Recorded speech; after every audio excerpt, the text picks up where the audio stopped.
1978, el gobierno de Adolfo Suárez aprobó la derogación parcial de la Ley de Peligrosidad y Rehabilitación Social. Quedaban así anulados los artículos que incluían a homosexuales y transexuales entre las personas consideradas un peligro social a eliminar de las calles de la Reserva Espiritual de Occidente.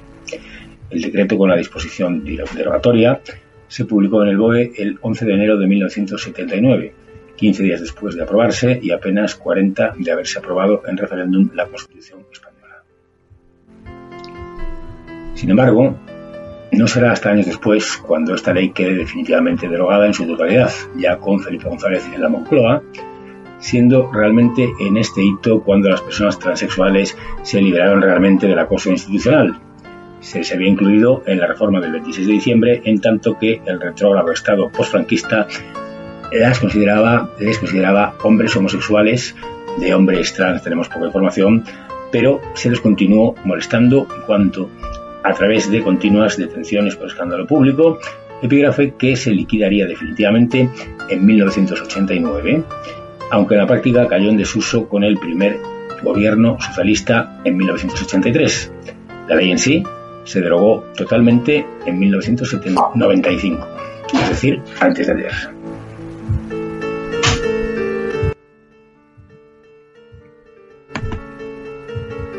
A partir de ese año, nunca más le importó a la justicia oficialmente hispana la orientación sexual ni la identidad de género de nadie, dejando una sola cuenta pendiente, que lo sigue siendo a fecha de hoy, nada menos que 41 años después. Es intolerable y no muy lógico que todavía en algunos juzgados y comisarías se conserven las fichas de las víctimas de aquella nefasta ley de peligrosidad, exponente supremo de la hipocresía mojigata y heterocis patriarcal del franquismo y del no tan franquismo. Aún así, tal efemérides no recuerda lo mucho que ha cambiado la sociedad española en el último medio siglo, un cambio que necesariamente ha tenido que ir acompañado de una legislación adecuada que recordara de qué lado está la administración. No tiremos esto al cubo de la basura, no volvamos atrás y no paremos los avances en legislación tanto en ese tema como en otros muchos, como el feminismo, porque no podemos volver a la España de la Ley de Peligrosidad y Rehabilitación Social, la de los vagos y maleantes, a la España en la que todos fuimos y en la que todos seremos delincuentes sin haberlo sido nunca.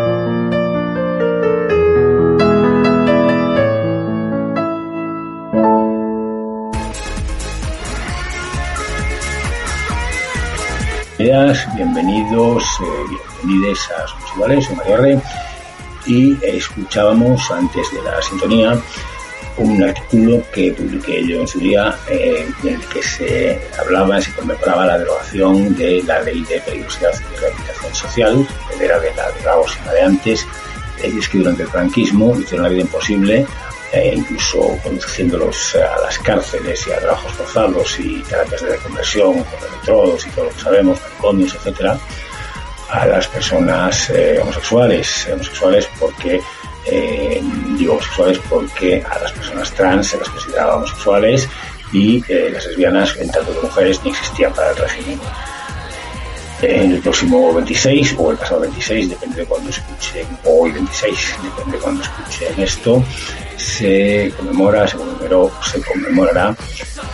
esta derogación por parte de las Cortes Constituyentes de 77, que se produjo unos días después de aprobada la Constitución. A continuación vamos a escuchar la entrevista íntegra que le realicé a Federico Armenteros, presidente de la Fundación 26 de diciembre, que se dedica al cuidado de las personas mayores LGTBI y a la protección, etcétera. Una entrevista que realicé para un programa que se llamaba Sesión de Control y que presentaba yo mismo en el canal Magazine Televisión, el canal de Universo Gay.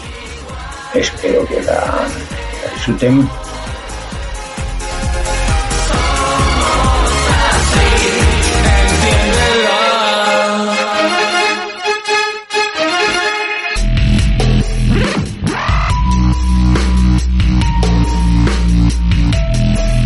El 26 de diciembre de 1978 se derogó parcialmente la Ley de Rehabilitación y Peligrosidad Social, heredera de la Ley de Vagos y Maleantes, en la que se castigaba a las personas que se hallaran bajo supuestos de prostitución, rufianes, proxenetas, ebrios, toxicómanos y realizaran actos de homosexualidad. Esta ley se aprobó en 1970 y era todos estos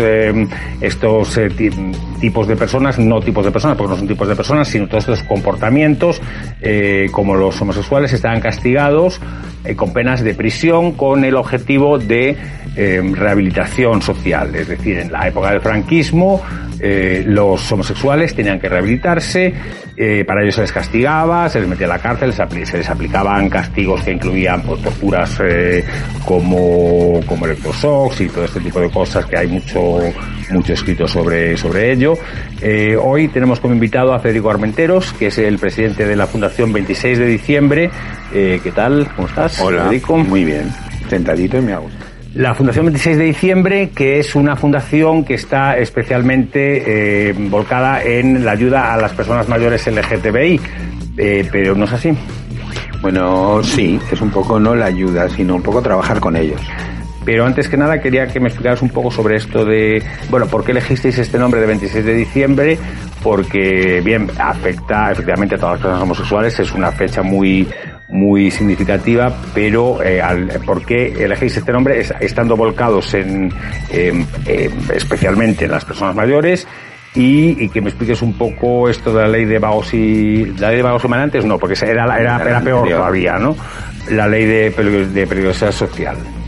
Bueno, nosotros estábamos buscando un poco un nombre, porque al nacer nuevo, entonces estuvimos ahí dando vueltas a ver qué nombre íbamos a poner a la fundación. Estuvimos pensando en hacer una asociación, y vimos que era lo más importante, era como nos íbamos a dedicar a una franja de personas mayores, pues qué nombre podíamos buscar para ellos, ¿no? Y entonces estuvimos analizando, huíamos un poco de todo tema griego, todo tema romano, todo que ya había todo eso.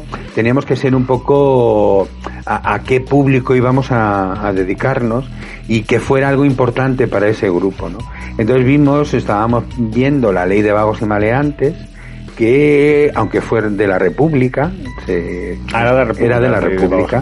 Pasa que en el 48 Franco la amplía y mete ya la homosexualidad, porque no estaba metida, era todo vagos, maleantes, toda esa gente las tenían que recluir porque afeaban. Franco no se dio cuenta hasta el 48. No, en el 48 ya incluyó a los homosexuales. Incluyó a los homosexuales. En el 49 que terminó la guerra civil. Claro, no, pues tuvo 9 años los que mató a todos. Pues claro, los mataba. Entonces, no había, porque pensaba yo, a lo mejor estaba decidiendo si me hago homosexual o no, entonces no va a ser que me lo peguen a mí. Claro, pero tuvo que ser eso. Porque sobre eso hay muchas leyendas. Hay muchas leyendas, y luego también lo que dicen de Paca la Culona. Paca la Culona es como le llamaba el General Mola. El General Mola. De burla, pero bueno, a lo mejor tenía así de burla. Sí. Pero bueno, no nos desviamos porque vale. Si no, tú le contes. No, luego en el 48 ya la aplica. Y llega hasta el 70 es cuando se crea. En el 70, claro, era en ese momento histórico. Había que ya ser se más está modernos, había que ser modernos. No era que sean ser modernos, ya se estaba la Asociación de Psiquiatras Americanos, la UAC, estaba ya moviendo de quitarnos de los catálogos de enfermedad mental. Se supone el 92. Por eso, pero nos falta que todo eso lo movió la Asociación Americana de Psiquiatras en el 72, se nos descataloga de las enfermedades mentales de ese catálogo de la UAT, pero no lo había hecho la Organización Mundial de la Salud. Pero es el primero que avisa, siempre es la...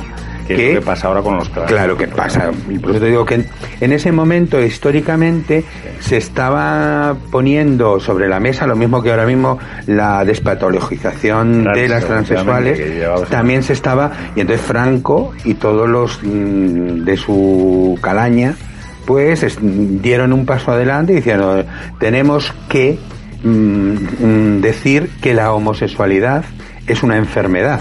O sea, no solamente porque era la lucha que había en esos momentos, si éramos enfermos y no éramos enfermos, ya peligrosos ya lo éramos, pecadores ya lo éramos, pero querían tener algo donde agarrarse, ¿no? La ciencia en ese momento, la ciencia médica tenía como hasta ahora, ¿no? Tiene un poder impresionante, y entonces saca la ley, quita la de vagos y maleantes, la cambia por peligrosidad y rehabilitación social, que es donde dice al mundo, y quiere decir con su historia, que los homosexuales seguimos siendo enfermos y que hay que rehabilitarlo. Entonces no nos metía en la cárcel, según él dice, pero en la cárcel de Carabanchel y en la cárcel de Barcelona, había la Modelo de Barcelona, ha habido mucho, aunque luego había la de Huelva, la de Badajoz, especiales entre activos y pasivos. Lo que hacían, se los metían, los especializaban, un psiquiatra te veía el ano, tendría que verte el ano, y entonces usted activa para allá, usted pasiva para acá. Entonces todo eso, pero dio un do de pecho en decir que él iba a rehabilitar, ¿no? Esa rehabilitación. Pero esa rehabilitación era a base de electrodos. De electrodos, que luego hay quien le gusta esa práctica sexual, pero como elección, no como obligación. Pero también, otro que también hay muy oculto, que sí que salen en los libros que hay de la enredada de violetas y el látigo y la pluma, como nuestro queridísimo psiquiatra López Ibor nos hacía las logotomías y lo publicaba muy bien en sus congresos, cómo curaba él la homosexualidad. Sí. Y López Ibor, que luego es esa gran eminencia que todo el mundo que todo, pues nos hizo muchas logotomías a las personas homosexuales para curarnos. Eso sí, quedaban como vegetales, pero comportamientos homosexuales no había. Entonces eso es lo que él dice, ¿no? Por eso, visto toda esa historia que nos tuvimos que empapar, nuestra historia, ¿no? Porque lo que veíamos dentro del movimiento LGTB, que parecía que se estaban escapando de lo antiguo, ¿no? Porque veníamos de las cárceles, veníamos de ser personas perseguidas, de ser personas ocultas. Cuando sale Chueca o cuando sale la eclosión, sale la gente joven, la gente guapa, la gente, y parece que como que se habían apartado de esas personas que no son de los nuestros, ¿no? O sea, nosotros queremos dar otra imagen. Son los que a los que les vemos todo realmente. Por eso fue un poco porque queríamos atender a esas personas, queríamos trabajar con esas personas, ¿no? Porque han sido nuestra historia, es nuestro por qué estamos aquí ha sido gracias a todas esas personas que Moiséses, digamos, ¿no? Que nos enseñaron el camino, pero no lo pudieron disfrutar. No pudieron disfrutar, claro. Yo muchas veces a mí me da mucha pena, porque luego cada uno tiene su vida y va a disfrutar la vida. Pero claro, gente que dice, si yo hubiera tenido lo que tienes tú, ¿sabes? Pero por eso nos encontramos con ese tipo de personas que están muy apartadas de la sociedad, muy apartadas y con un grave problema de aislamiento, ¿no? Que es la inmensa mayoría con la que nos tenemos que atender. ¿Desde cuándo actuáis? Por eso nosotros estamos legales, porque las fundaciones... Bueno, pero eso no importa. ¿Desde cuándo actuáis realmente? ¿Desde cuándo actuamos? Pues desde hace 5 años. Llevamos 5 años, todo un trabajo... Pero te voy a decir por qué es el 26 de diciembre. No, claro, claro, porque era para que la gente supiera, porque el colectivo tampoco ha pasado esa fecha que no se sabía. Sí. Entonces, gracias a que nosotros estamos un poco dando por saco y por culo para que nos vean, pues la figura, nuestra historia la estamos recuperando, ¿no? Es decir, bueno, pues una historia es una fecha histórica. En ese momento dejamos de entrar en la cárcel y entramos de entrar en los centros como homosexuales. Nos seguían metiendo a la cárcel. Sí, pero por escándalo público, que les vino igual. O sea que hay un montón de personas, sobre todo las personas trans, que son las que más las pillaban y las metían a los calabozos por escándalo público. ¿Realmente hasta qué año duró todo esto? Pues terminó legalmente en la entrada del Código Penal de la democracia. 85, ¿no? En el 95. En el 95, el código hace nada. Claro. Ya. Hace nada. El 95. Todo eso se deroga porque, claro, la Organización Mundial de la Salud también nos descataloga. En el 92. En el 92. Bueno, que aún así tardó 3 años. Claro. Pero a efectos prácticos, es decir, sí, en el 95, pero realmente a partir de qué año se dejó de... Hombre, en el 88. En el 88, ¿verdad? En el 88, que es cuando se deroga el escándalo público, lo quitan, cuando la gente... Estábamos muy unidos también al movimiento naturista, ¿no? Las personas que íbamos a las playas... bueno, claro, por eso los escándalos públicos... Claro, el escándalo público era impresionante, ¿no? Entonces, a raíz de ahí, pues no pueden detenernos, o sea, era un vacío, tampoco pueden detener a las personas que están en situación de calle, no pueden, porque antes te cogían y te recluían a todos. Entonces, claro, todo eso generó en la sociedad un malestar, ¿no? Un decir, pero si antes no había porquería por la calle, ahora hay, claro, ¿no? porque la metían en la cárcel. Claro, esto es un poco también lo que hablaba quizá Esperanza Aguirre en la campaña de las municipales, que hay muchos mendigos y los turistas ven los mendigos. Quizá a esta gente como Esperanza Aguirre le gustaría que se volviera a la ley de magos y maleantes. Por eso nosotros queremos y estamos intentando a ver si los nuevos políticos ponen que esa ley sea de punto final, que todavía no se sabe que pueden volver a recuperarla. Se puede volver a recuperar. Bueno, sí. Sí, que nos iba a decir hace 10 años que íbamos a estar en algunas con la ley Mordaza, por ejemplo. Pues eso es lo que tenemos un poco que ver, y ver que esas historias pueden recuperarse. Pero pueden que los jóvenes ahora mismo se creen que todo es tan fácil. O que todo pueden aplicarse bien, estoy de broma, pueden aplicarse bien, pero si esa ley dice que hay que meter en la cárcel a los rufianes, a los que van con armas, a los proxenetas, tal, pues la mitad de la gente que nos está gobernando los últimos 40 años se iba para la cárcel. Entonces, que vuelve la ley de peligro social, vamos a aplicarla bien. Tiene que aplicar de otra manera. Claro. Bueno, pues por eso te digo que nos encontramos con un grupo de personas mayores que no han tenido derechos.